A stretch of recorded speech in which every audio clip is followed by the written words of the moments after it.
दोस्तों, welcome to my channel. अपने channel पर तमाम दोस्तों को खुशामदीद कहता हूं। आज हमारा इलेक्शन ऑफिसर का जो है लेक्चर चैप्टर नंबर 3 आज हम डिस्कस करेंगे। इससे पहले मैंने 2 चैप्टर डिस्कस कर चुका हूं। ठीक है, चैप्टर वाइज हमने एक सीरीज शुरू की हुई है MCQs की। तो बहुत सारे दोस्तों के कमेंट्स आए हैं। ठीक है, उम्मीद है कि ये आपके लिए बेनिफिशियल होगी।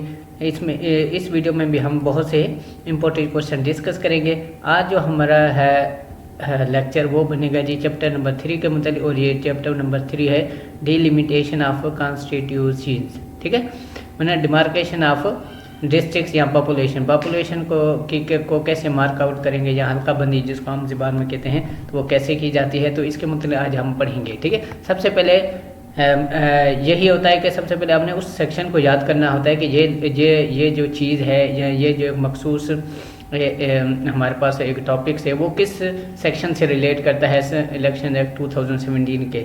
ठीक है, तो ये हमारा सेक्शन बनता है जी section number 17। Section 17 of the elections act 2007 provides commission to delimit constituencies. ठीक है, तो ये है सेक्शन नंबर 17, इसको आपने लाजमी याद रखना है। अगले, the commission shall delimit for election to the national assembly each provisional assembly and under section 17 sub section 1। ठीक है, ये पर्पस बताया जा रहा है कि कमीशन जो है किस मकसद के लिए जो है कॉन्स्टिट्यूंसीज को डिलिमिट करेगा। ठीक है, डिलिमिट करेगा तब भी जब इलेक्शन कमीशन ने इलेक्शन कराने हैं नेशनल असेंबली के या तमाम चारों सूबे असेंबली पे उन्होंने इलेक्शन कराने हैं, तो उस टाइम जो है इलेक्शन कमीशन पाकिस्तान जो है तमाम जो है पॉपुलेशन की या तमाम जो डिस्ट्रिक्ट है या आबादी है उसकी डिलिमिट करता है। ठीक है, उसको मुख्तलिफ हल्का बंदी में डिवाइड करता है। तो ये आता है जी सब सेक्शन 17 के अंदर। ठीक है, टेरिटोरियल कॉन्स्टिट्यूंसी और लोकल गवर्नमेंट। ठीक है, तो ये इसका बनता है आंसर। आगे, the commission shall delimit constitution after every days official publish. ठीक है, कमीशन ने जो है हर सेंसिस के बाद, मैंने जब भी सेंसिस हो गए इसके बाद कमीशन की ये रिस्पॉन्सिबिलिटी बन जाती है कि वो जो कहे डिलिमिट करे कॉन्स्टिट्यूंसीज को। There shall be general and reserve seats in each provincial assembly for women and non Muslim as specified in article 106। ठीक है, जनरल और रिजर्व सीट्स जो हैं हर सूबाई असेंबली के लिए ख़वातीन के लिए भी होंगी और नॉन मुस्लिम के लिए भी होंगी। ठीक है ना, रिजर्व के लिए, जैसे कि आर्टिकल हमारा बताता है 106।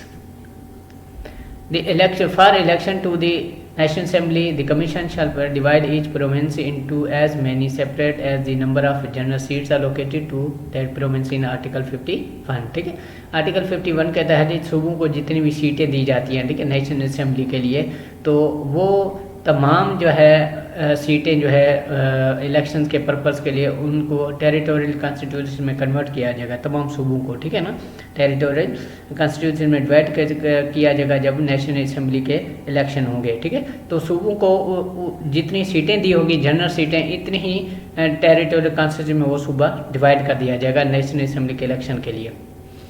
For election to provincial assemblies, the commission shall divide each province into as many separate as the number of general seats allocated to that province in Article 106। ठीक है, लेकिन सूबों के लिए क्या होगा कि सूबों के लिए जो उनके सूबाई असेंबलियों के जो इंतखाबात हो गए या वोट हो गए, तो उसके लिए वो सूबे को मुख्तलिफ हिस्सों में ज़्यादा से ज़्यादा टेरिटोरियल कॉन्स्टिट्यूशन में डिवाइड करेंगे ताकि जनरल सीट जितनी एलोकेटेड है उसके मुताबिक उनको वो टेरिटोरियल कॉन्स्टिट्यूंसी बन सकें। ठीक है, यह आर्टिकल 106 के तहत होता है।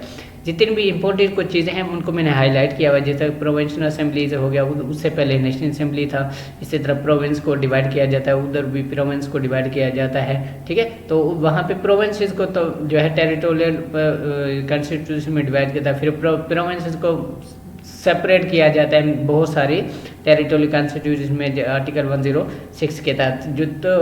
जो इम्पोर्टेंट चीज़ें हाईलाइट हुई इनको आपने लाजमी याद रखना है, आर्टिकल हो गया या जो भी चीज़ इसमें हाईलाइट है। For the purpose of election to the local governments, the commission shall carry out delimitation with the applicable local government law under section 19। ठीक है, अगर इलेक्शन कमीशन ने लोकल गवर्नमेंट के इलेक्शन कराने हैं तो उसने लोकल गवर्नमेंट लॉ के तहत जितनी भी वो हो सकती हैं, डिलिमिटेशन होगी तो वो लोकल गवर्नमेंट के तहत और अंडर आर्टिकल 2007 के ये सेक्शन नंबर 19 के तहत ही वो उसकी डिलिमिटेशन करेगा, ठीक है, फॉर लोकल गवर्नमेंट के इलेक्शन के लिए। A province shall be a single constituency for all seats reserved for which are allocated to each province in Article 51, ठीक है। अब ये रिजर्व और जनरल कोटा के बारे में बताया जा रहा है। जनरल कोटा के बारे में हमने पढ़ा था कि जब नेशनल असेंबली के होंगे जनरल इलेक्शन, ठीक है, तो उसके लिए तमाम सूबों को जो है टेरिटोरियल कॉन्स्टिट्यूशन में डिवाइड कर दिया जाएगा, ठीक है। इसी तरह फिर सूबाई जब होंगी प्रोविंशनल असेंबलीज में जब जनरल इलेक्शन होंगे उस टाइम भी तमाम हर सूबे को या तमाम सूबों को जो है टेरिटोरियल कॉन्स्टिट्यूशन में डिवाइड कर दिया जाएगा।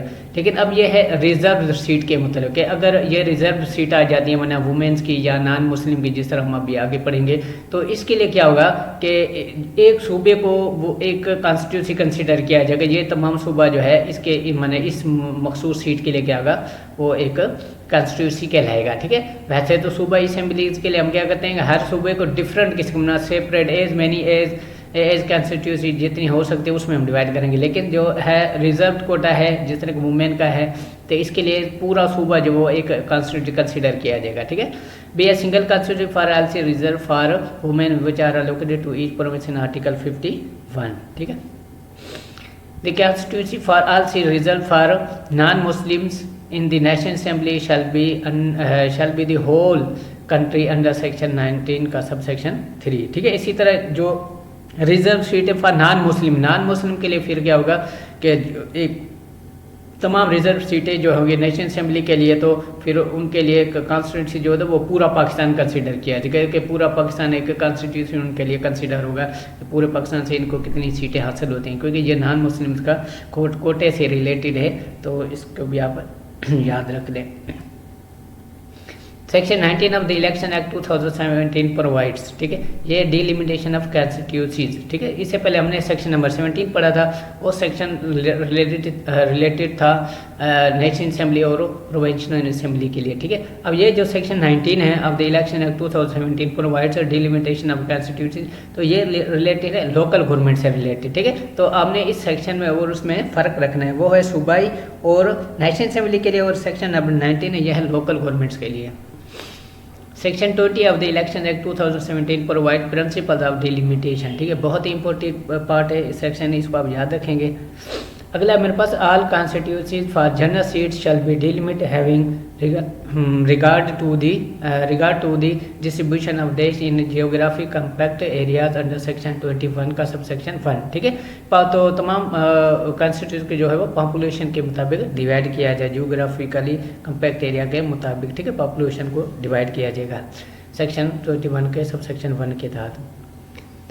अगला जी, variation in population of constituencies of an assembly और local government shall not exceed under section 23 का सबसेक्शन 3, ठीक है। 10% से ज़्यादा जो है ये वेरिएशन नहीं होने चाहिए दो कॉन्स्टिट्यूंसीज के दरमियान, जो कि हों किसकी लोकल गवर्नमेंट की हों या जो है इसकी हों क्या कहते हैं सूबाई के लिए तो नहीं है, लेकिन लोकल गवर्नमेंट्स के लिए जो है इसको ज़्यादा अहमियत दी गई कि किसी भी कॉन्स्टिट्यूंसी में जो है 10% से ज़्यादा का वेरिएशन नहीं होना चाहिए।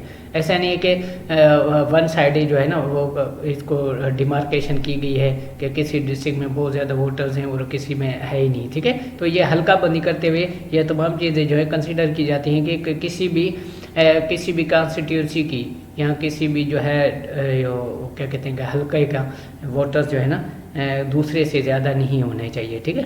तो ये सेक्शन 23 इसके साथ डील करता है। Reports of commission and list of constituencies is under section dash of the election act 2017, ठीक है। तो ये reports of commission and list of constituency ये डील करता है, ये सेक्शन 21। अगला क्वेश्चन है हमारे पास, the commission shall invite representation in respect of the preliminary, ठीक है, preliminary report within period of days from the date of publication, ठीक है। प्रिलिमिनरी होता है मैंने पहली रिपोर्ट, ठीक है, पहली रिपोर्ट के कितने दिन के अंदर जो है कमीशन जो है वो रिप्रेजेंटेशन मांग सकता है, तो वो मांग सकता है 30 दिन के अंदर, ठीक है।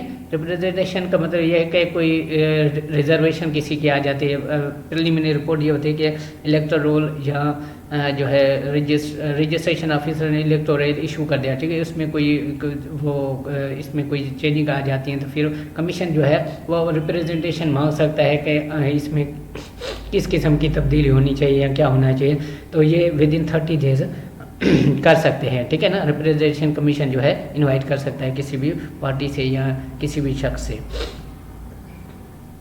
Power of Commission to make amendment, alteration or modification in the final list of constituencies is provided under Section 10 of the Elections Act 2017, ठीक है। तो Power of Commission to make amendments and alteration modification जो है ये power दी गई section number 28 के तहत election commission को, 22 के तहत sorry. The Commission may at least month before, मतलब 4 months before notification of the election program make amendments in the final list of constituencies under section 22, ठीक है। मतलब 4 मंथ कम से कम 4 मंथ पहले जो है कमीशन जो है कोई भी अगर उसने इलेक्टोरल रोल इशू किया है या इलेक्शन प्रोग्राम इशू किया तो उसमें चेंजिंग कर सकता है, लेकिन अगर 4 महीने के से कम पीरियड रह जाता है इलेक्शन होने में तो फिर जो है ये प्रोग्राम इसको रिवाइज नहीं किया जा सकता। The Commission shall publish in the official gazette and on its website the proposed amendments, ठीक है, alteration under section modification under section 22 का सब सेक्शन 2, ठीक है। कमीशन जो है जितनी भी उसने अमेंडमेंट्स की है इलेक्शंस एक्ट में या इलेक्टोरल रूल्स में, तो वो तमाम अमेंडमेंट्स या अल्ट्रेशन या मॉडिफिकेशन जो है वो अंडर आर्टिकल 22 सब सेक्शन 2 के तहत ये ऑफिशियल गजट में भी इशू की जाएंगी और वेबसाइट में भी की जाएंगी। तो this is the end of video. Thanks for watching. God bless to all.